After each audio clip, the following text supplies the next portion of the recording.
Solve the equation. X plus 6 over 10 plus x minus 4 over 15 is equal to 1. Let's start here by eliminating our fractions by multiplying through both sides of the equation by the number 30. Or you might think of that as 30 over 1. Now, 30 over 1 times our first term. We have a common factor of 10 in both the denominator and numerator. 10 cancels into 30 3 times.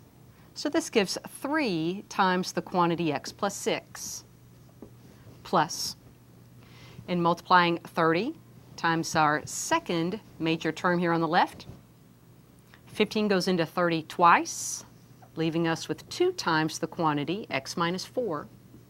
And don't forget, 30 times 1 on the right-hand side is 30. Now let's solve this resulting linear equation. Distributing, we get a 3x plus 18 plus a 2x minus 8 is equal to 30. Combining like terms, we then have a 5x plus 18 minus 8 is 10. That's equal to 30.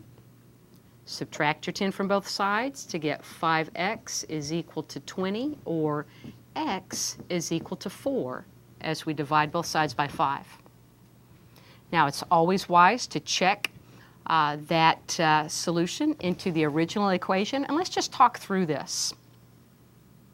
With our first major fractional term here, if we plug 4 in for x, 4 plus 6 is 10, divided by 10 is 1.